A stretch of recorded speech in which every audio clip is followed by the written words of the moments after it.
Okay, so I just finished my Candido Week 2 bench workout, and I have it to do again tomorrow, which I just find that hilarious. I mean, doing a little digging, it's not really that controversial or that weird, but it's super weird to me. So, I don't know. I like it. Um, you have a little time lapse here, what I did for a warm up. So, couple burpees, couple kettlebell swings, a la the burpee war. Today's day 10.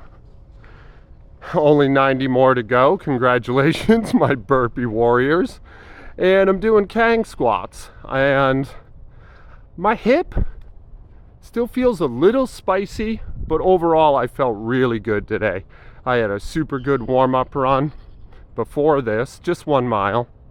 And I'm keeping my hoodie on so I get nice and sweaty for the bench work ahead. I'm including the bench work, and it won't all be time lapse. If this is irritating to you, it's only for another couple minutes. I included the bench work because, yes, I'm doing a program. I'm doing the Candido strength program, but I am heavily doctoring the reps because,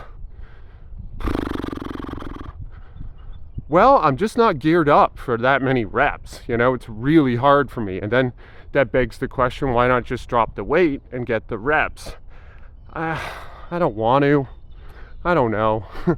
Man, like I am following a program. It's put some structure on me, and logic would dictate that I just follow the program to the letter or adjust numbers and follow it.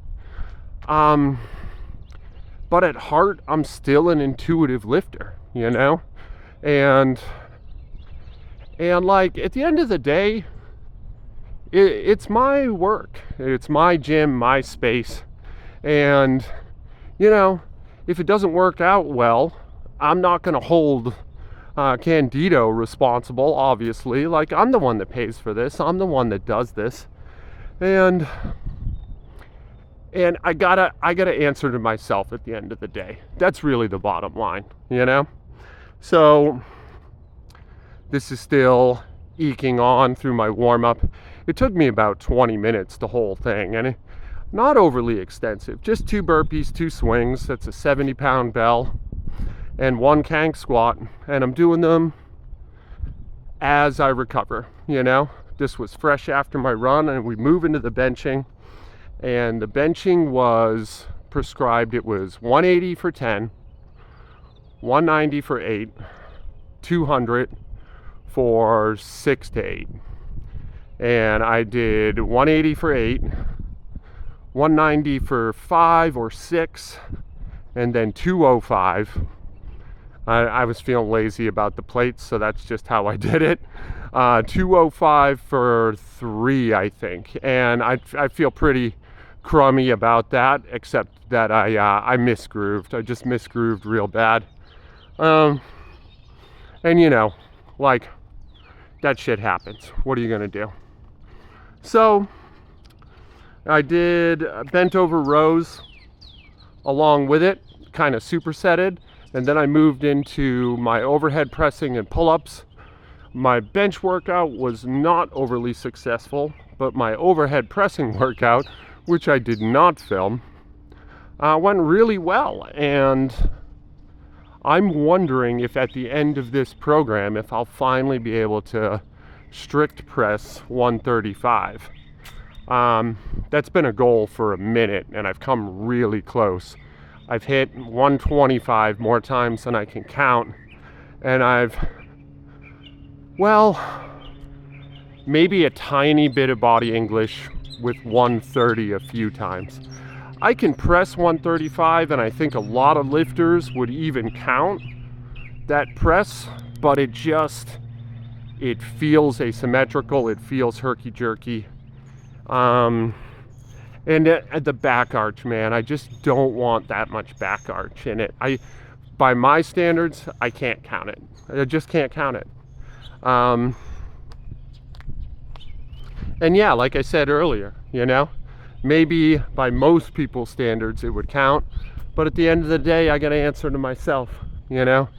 Yeah, I put it overhead, but I don't like it. It didn't look good, so that doesn't count.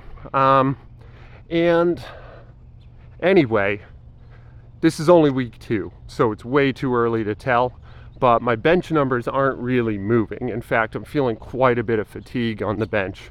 But my overhead press, like I did 90 pounds for 6 today, and that was as prescribed. And I had 4 or 5 more for sure. Like, it felt really good. And 190 is that weight range where, like, I can press it and it moves pretty well, but it never feels good. And it felt playful and delightful and just giddy today. I felt really strong in my pull-ups. I just did 3 sets of 6. He prescribes differently for pull-ups than what I'm doing, but I'm just not as strong at pull-ups as he is. And I don't really have a way to like do less than my body weight on pull-ups. Like, I could use bands, but they're so awkward and really inconsistent in terms of, like, well, first of all, my body weight's inconsistent, and secondly, band tension, you know? Like, who can calculate for that? I can't. I wouldn't even know where to begin. So I'm just doing pull-ups, and I feel like that's a fine edit. Some of the other stuff I've done is a little bit shady, and I can admit that. But the pull-ups, I feel like it's fine. Where are we at now? Is this 190? It is. This is my 190 set. I forgot how many I got. I think it was 6, but it might have only been 5. Let's see how it looks. So, all right, yeah, I'm stalling. Okay, well, those look great. You can nitpick a little bit. My elbows should be in a little bit more, and I could have more back arch, but I'm kind of deliberately not arching that much. Yeah, I got 6. So 205 for 3 should not have happened. And, oh well, you know. And then I do my upright rows immediately afterwards. He does not program them as supersets. I like a superset with a bench and a row. I feel like it keeps my joints healthy. What is it? The synovial fluid. Keeps it circulating.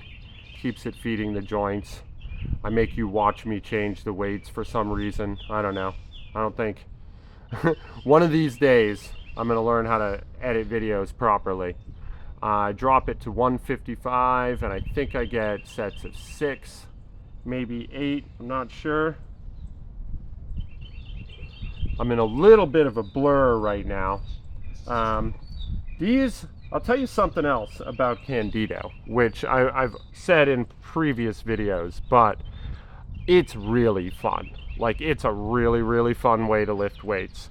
And, like, that's in part why I don't mind my edits. Like, normally I'm pretty particular about doing things as prescribed, and which I guess is a little ironic given that I mostly lift intuitively. But I mean, just in life, I'm kind of particular, you know? And there's just something about the way that this, like, plays out after my warm-ups where I'm just like, I'm in such a good mood and I'm having so much fun that I just don't really care, you know? Like, he prescribed 200 and I put 205 on, mostly because I didn't want to shuffle with all those plates, but also I just, like, wanted to. I was just feeling, like, whimsical and delighted with myself, and I just wanted to do 205, and I didn't want to do 200. And that maybe doesn't sound that weird to you, but it's really weird for me, you know? Like, my kids are coming over later today. I'm in a super good mood, and I just feel like like life is good, like every breath is a gift. Like that kind of attitude, you know, real obnoxious. And I don't know, man. It's fun. It's fun to not give all control, but give over a great deal of control in this, the most sacred part of my day, to a program that some young guy wrote like 10 years ago. And I feel like we're occupying my garage together. And like pseudo spiritually hanging out and just doing some cool stuff. And also, my creepy handlebar mustache has got me feeling some kind of way about life. Like I feel like I'm a sleazy, sneakier person. One of my subscribers, Major Mordor, I think, asked the very apt question of whether or not I'm eating enough food, you know? And I'm not. I'm definitely not. Aside from my workouts every day, which take me about 2 hours, I do a meaningful amount of walking and pretty lengthy bike rides every day. I'm burning upwards. I'm burning over 4K calories a day, and I'm eating probably 4K calories a day, but I should be eating like 5. And like good, I don't know if you've ever tried to eat 5,000 calories, but good luck with that. I mean, it's a lot of food. and well, Major Mordor, you're right. You know, I need to start working in the protein shakes. I need to start figuring out a way to like drink a shake every day, supplement an oatmeal with protein. And I think I might even do that right now after I'm done filming this. Anyway, this is Joe in real life. I love you guys. Be good to each other today.